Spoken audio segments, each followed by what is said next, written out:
दोस्तों, आज की इस वीडियो में हम लोग माध्यक निकालना सीखेंगे और मैं आपको बता दूं, यह वीडियो कक्षा 10 वालों बच्चों के लिए बहुत बहुत महत्वपूर्ण वीडियो है, क्योंकि माध्यक निकालने के लिए एक सवाल आपके बोर्ड एग्जाम में हर साल पूछा जाता है।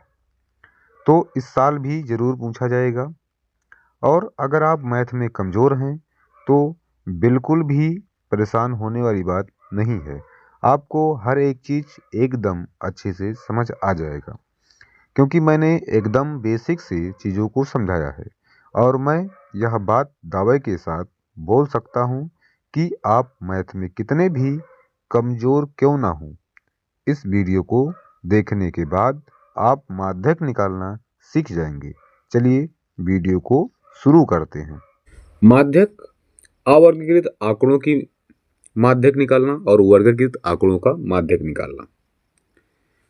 अगर अवर्गीकृत आंकड़े हैं मतलब वर्ग अंतराल में नहीं है, जैसे ये उदाहरण हमने लिखा 12, 30, 14, 18, 25, 18, 28, 22, 20, 15, इस प्रकार के प्रश्न मिलते हैं जो कि बहुविकल्पीय प्रश्नों में अधिकतर मिलते हैं। तो ये जो होंगे अवर्गीकृत, वर्ग अंतराल में नहीं है। एक मिलेगा वर्गाकृत आंकड़ों की माध्यिका, ये बड़े प्रश्नों में मिलता है, 4 नंबरों में मिलता है। जैसे ये वर्ग अंतराल में दिया गया 100 से 50, 50 से 200, 200 से 25, 250, इस प्रकार का है। जो अब ये वर्ग अंतराल में दिया गया है बच्चे, यहाँ ये जो ये माइनस, इसको माइनस मत समझिएगा, ये डैश करके लगाया है कि 100 से 150 तक का अंतर है, के बीच की संख्या है। तो ये वर्ग अंतराल का है, ये बड़े प्रश्नों में मिलता है और ये बहुविकल्पीय में मिलता है। तो अब हम इस पहले अवर्गीकृत आंकड़ों को हल करते हैं, अवर्गीकृत आंकड़ों के माध्यक को निकालना सीखते हैं। माध्यिका या माध्यक बात एक ही हुआ। अब जैसे अगर अवर्गीकृत आंकड़े मिलते हैं, बहुविकल्पीय प्रश्न मिलता है, तो आप क्या करेंगे, पहले हम इस प्रश्न को क्या करेंगे, बढ़ते हुए क्रम में लिखेंगे। जैसे 12 हो गया, 12 के बाद संख्या आएगी इसमें 14, फिर आएगा 14 के बाद कौन सा आएगा 18, फिर उसके बाद 20, फिर 22, फिर जो है 22 के बाद 25 और 2 बार 25, 25, फिर 28, ये है संख्या इसमें। और उसके बाद लास्ट में क्या इसमें, हाँ 30 है, तो 30 भी हो गया। ये बढ़ते क्रम में हमने पहला काम यही करना है, बढ़ते क्रम में इसको लिख लेना है। उसके बाद अब इस संख्या गिनिए कितनी संख्याएं हैं, 1, 2, 3, 4, 5, 6, 7, 8, 9, 9 संख्याएं हैं। जो अगर n बराबर हमारा 9 आता है, तो क्या 9 एक सम संख्या है या विषम, बताओ। 9 एक क्या है, विषम संख्या है। विषम संख्या है ना, जो दो से नहीं कटती, विषम संख्या। जब ये एक विषम संख्या है तो इसके लिए फार्मूला दूसरा होगा। फार्मूला क्या होगा विषम संख्या के लिए, माध्यिका बराबर या माध्यिका, माध्यिका या माध्यक बराबर, माध्यिका या माध्यक बराबर आएगा n+1/2 वा पद, n+1/2 वा पद, मतलब n+1/2 वा पद, ये वाला पद होगा। अब n हमने क्या बताया, 9 निकाला है, इसको जोड़ के निकाल लेंगे n। अब 9 + 1/2 वा पद। जब इसे हल करेंगे तो 9 1 10, 10 को 2 से भाग करेंगे 5, पांचवा पद। अब इसमें आप देखिए कि पांचवा पद क्या है, पांचवा पद क्या है ये देखेंगे। 1 2 3 4 5, पांचवा पद यही हुआ, 1 2 3 4 5, पांचवा पद क्या हुआ 22। तो इसका आंसर क्या होगा 22, आंसर क्या होगा 22। समझ में आया। सवाल में क्या करना, पहला काम इसको बढ़ते हुए क्रम में लिखेंगे या घटते हुए क्रम में लिखेंगे, कोई दिक्कत नहीं। उसके बाद एक उस संख्या की काउंटिंग करेंगे, 1 2 3 4 5 6 7 8 9। अगर संख्या विषम है तो ये फार्मूला लगाएंगे n+1/2 वां पद। ये वां पद का मतलब ये जब जैसे पांचवा पद आ गया, पांचवा पद फिर इसमें गिनेंगे 1 2 3 4 5, जो पांचवा पद की संख्या होगी वही हमारा उसका आंसर होगा। मान लेते हैं आपको जल्दी में सवाल लगाना, किसी कंपटीशन एग्जाम में लगाना सवाल, तो क्या करेंगे, हम इसे काटेंगे, ये काटेंगे, एक इधर काटे एक इधर काटे, एक इधर काटा गया तो एक इधर काटा गया, फिर एक इधर काटा गया, फिर इधर एक काटा गया, फिर इधर एक काटो, फिर इधर एक काटो, जो बीच में बच गया वही उसका माध्यिका होगा, माध्यक होगा। समझ में आया? दोनों पक्ष में एक एक काटते जाओ, जो बीच में बच गया वही उसका माध्यक होगा। लेकिन ये नियम तब लागू होगा, ये ट्रिक तब लागू होगी जब n बराबर एक विषम संख्या होगी तो। अब अगर सम संख्या आ जाए, अगला प्रश्न हमारा सम ही संख्या के लिए है, इस प्रकार का प्रश्न बन जाए, हमने क्या बताया, पहले करेंगे इसको हम क्रम में।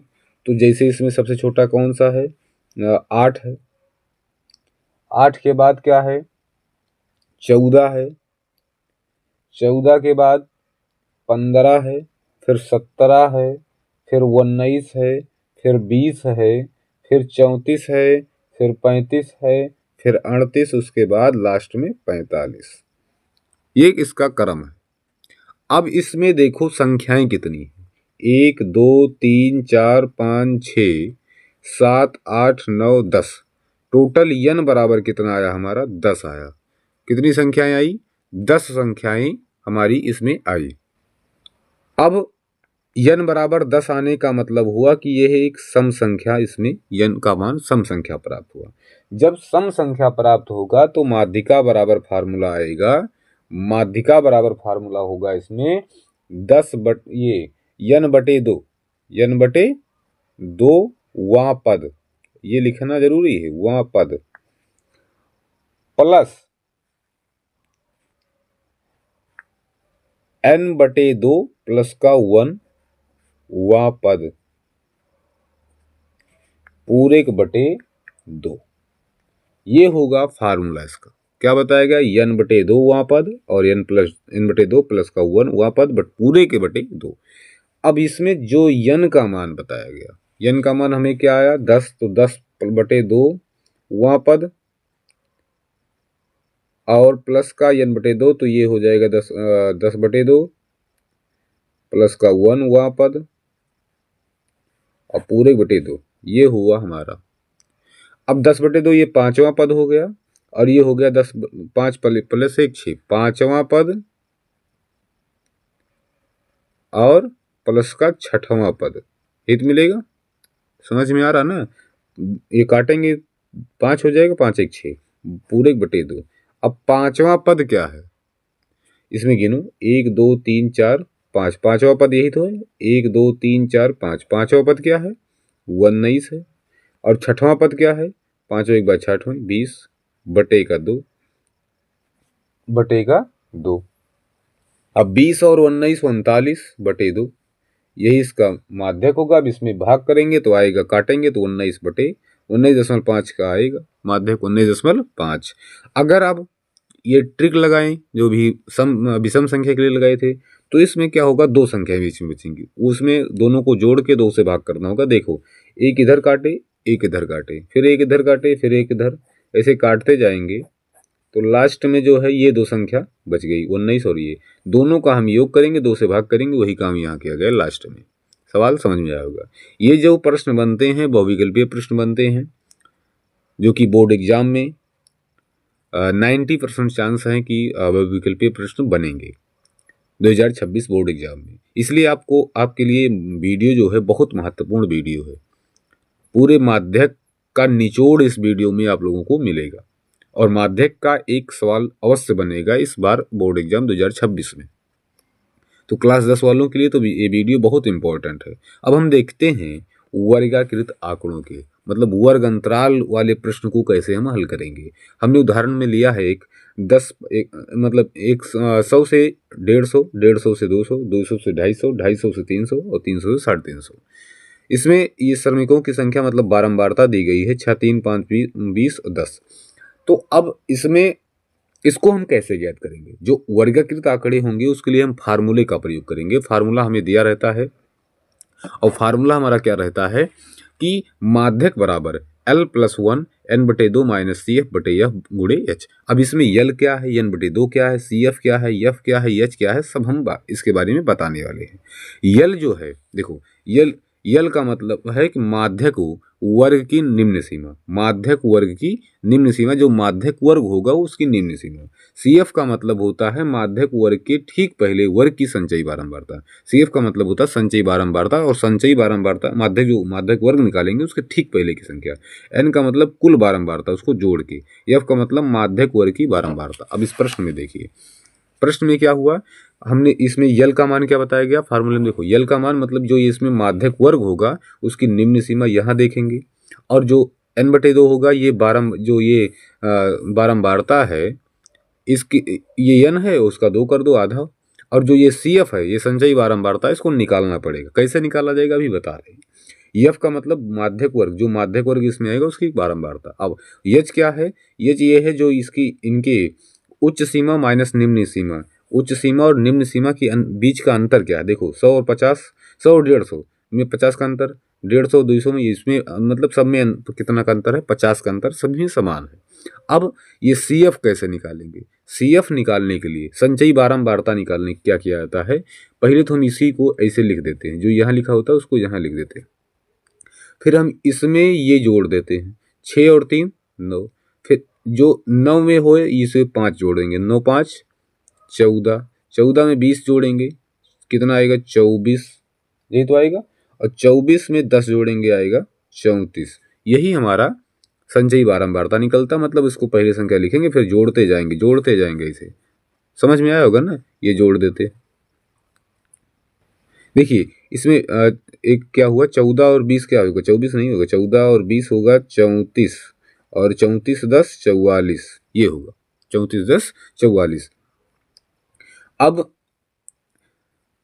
इसमें ये देखना है, पहली बात ये इस प्रश्न की में, इस प्रकार के प्रश्नों में, कि माध्यक वर्ग क्या है। पहली लड़ाई हमारी यही है कि माध्यक वर्ग निकालना। तो माध्यक वर्ग की पहचान करना क्या है, कैसे की जाएगी, तो माध्यक वर्ग की पहचान करने के लिए पहले हम इनको जोड़ेंगे, इस बारंबारता जो बारंबारता दी रहेगी उसको जोड़ेंगे। इसमें भी एक मेन पॉइंट है कि अगर यहाँ ये जो वर्ग अंतराल है इस प्रकार का दिया हो कि 100 से कम, 200 से कम, 300 से कम, इस प्रकार मतलब कम करके दिए हो कि 5 से कम, 10 से कम, 20 से कम, इस प्रकार दिया हो, तो ये जो यहाँ दिया रहेगा वो होगा संचयी बारंबारता की। ये अधिक कह के दिया गया तभी संचयी बारंबारता। इसका संचयी बारंबारता का मतलब होता है अभी इनको जोड़ोगे ये वही वाली संख्या मिले, वही है संचयी बारंबारता। इनको जोड़ो टोटल यहाँ मिले 6 3 9 9 5 14 14 20 34 34 10 44, मतलब इनका योग कितना आया 44 आया। अब जो F का मान आया ये मतलब ये सिग्मा F जो आया 44 आया, हमें यन या कह सकते हैं यन जो आया वो 44 आया। अब n/2 है तो ये n/2 करोगे, जब n/2 क्या है 2 है, n/2 करोगे 44/2 करोगे कितना आएगा, 44/2 करोगे आएगा 22 दूना 44 ना, 22 आएगा। अब ये जो 22 आएगा, ये जो 22 आएगा ये अब यही 22 आपका निर्धारित करेगा माध्यक वर्ग को, क्या किसका निर्धारित करेगा, माध्यक वर्ग का निर्धारण करेगा। अब ये 22 जो है, अब हम इसमें संचयी बारंबारता में चलेंगे, किस में चलेंगे, संचयी बारंबारता CF में चलेंगे।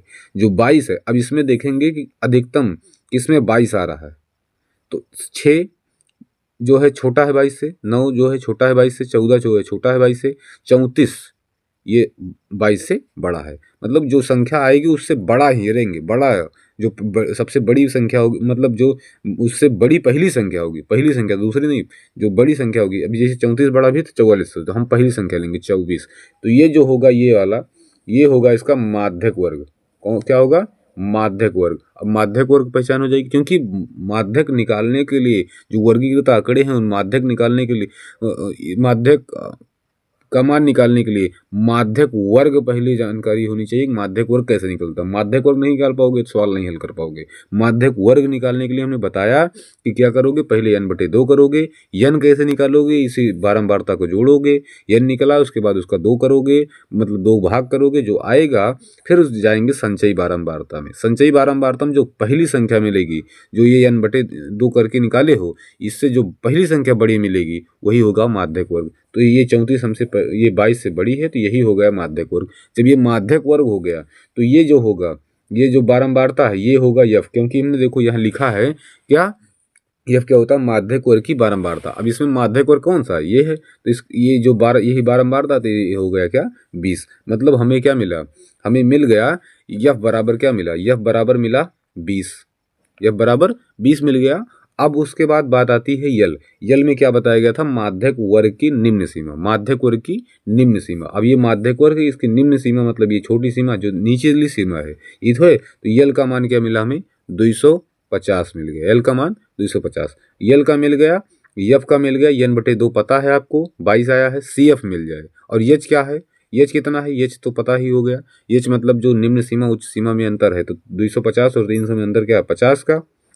अब बचा क्या, सी एफ, सी एफ का हमें बताया था क्या, सी एफ मतलब संचयी बारंबारता, माध्यक वर्ग की ठीक पहले, माध्यक वर्ग जो है, जो माध्यक वर्ग है उसके ठीक पहले की संचयी बारंबारता। अब जो माध्यक वर्ग रहा एक ठीक पहले संचयी बारंबारता हम देखा, तो एक ठीक पहले संचयी बारंबारता का होगा 14 बा ना, तो ये सी एफ का मिलेगा हमें 14 मिलेगा। तो अब इस प्रश्न को हल कर ले जाएंगे, हमें फार्मूले पर रख देना है बस। फार्मूला क्या बताया लिखे थे, माध्यक बराबर यल प्लस का n बटे 2 प्लस माइनस सी एफ बताया गया, पूरे बटे एफ और गुणे में एच। अब इसमें अगर हम यल का मान रखेंगे तो यल का मान हमने क्या निकाला, यल का मान निकाला, यल का मान हमने निकाला 250, और n बटे 2 कितना मिला हमें 22, माइनस का सी एफ हमें कितना मिला, ठीक पहले 14 मिला था, बटे एफ कितना मिला था 20, गुणे का एच कितना मिला था हमें 50। अब इसे हम हल कर लेते हैं, तो आएगा क्या 250 प्लस का 22 में से 14 घटाओगे तो 6 और 2 8, 8 बटे 20 और गुणे में 50, एक जीरो कटा, ये हो जाएगा इसको 2 से काटेंगे तो ये आएगा 4, 250 प्लस का 5 चौक 20, 270 इसका आंसर हो जाएगा। कितना हो जाएगा 270, इसका आंसर क्या हो जाएगा 270। इस प्रकार से माध्यक निकलता है, या आप कह सकते हैं माध्यिका, माध्यक बात एक ही है, माध्यिका या माध्यक निकलता है। जो हमने इस वीडियो में कुछ बताया आप लोगों को, आशा करते हैं बहुत अच्छा समझ में आया होगा। अगर ये वीडियो आप लोगों को अच्छी लगी हो तो इस वीडियो को शेयर कर दीजिएगा, लाइक कर दीजिएगा, और जो कॉन्सेप्ट इस वीडियो में ना समझ में आया हो उसको कमेंट में बताइएगा, समझा दिया जाएगा। क्लास 10 के सिलेबस में किस पॉइंट को आपको समझने में दिक्कत हो रही है उस पॉइंट का जिक्र करिएगा कमेंट में, जिससे उस पॉइंट के बारे में भी वीडियो बनाया जा सके। धन्यवाद, तब तक के लिए जय हिंद।